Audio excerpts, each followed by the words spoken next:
Alors je reviens sur une formule que nous retrouvons dans Ézéchiel et dans Isaïe, une formule que beaucoup de Juifs ne connaissent pas. C'est la formule Yahvé Adonai ou Adonai Yahvé. C'est comme ça que les prophètes, ces deux grands prophètes notamment, parlent de Yahvé. Yahvé, notre Seigneur, parce que Adonai, ça ne veut rien dire. Ça veut dire notre Seigneur.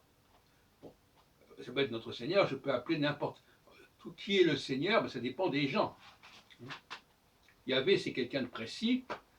Notre Seigneur, c'est le Dieu que nous avons adopté, ou qui nous a adoptés. Donc dire notre Seigneur, ça ne veut rien dire que sinon par rapport au groupe qui est concerné. Est-ce que Yahvé, c'est Yahvé.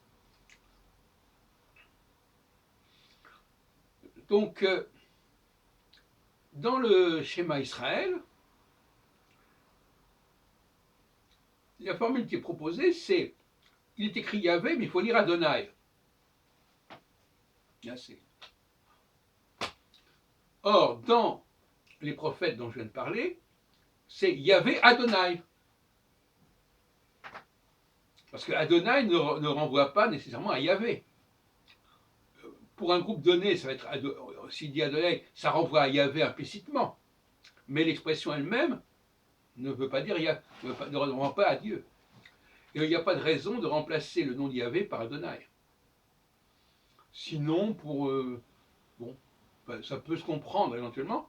En tout cas, ce que je voulais dire, c'est que dans Ézéchiel et dans Isaïe, on parle de Dieu sous ce double nom, Yahvé Adonai, et c'est pas Adonai à la place de Yahvé, c'est Yahvé Adonai. Et c'est une façon de rappeler que les sources de beaucoup de textes que nous utilisons dans le judaïsme sont empruntées aux prophètes. Et à ce sujet, la question des idoles qu'on trouve notamment dans Ézéchiel,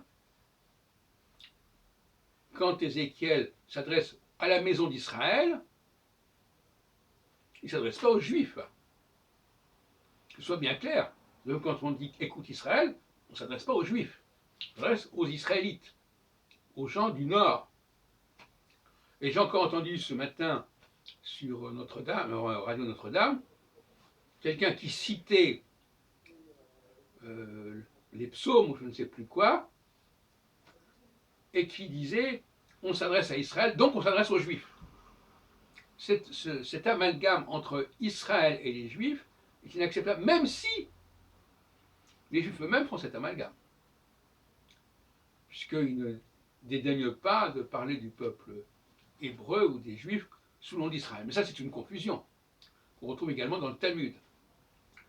Donc, ça veut dire quoi? Ça veut dire que pour parler de ces questions-là, il faut repenser et réformer à la fois le christianisme et le judaïsme. Parce que le judaïsme lui-même se donne des verges pour se faire fouetter, en quelque sorte. Parce qu'en s'identifiant à Israël, tout ce qui va contre Israël dans les prophètes va le viser. C'est une histoire de fou.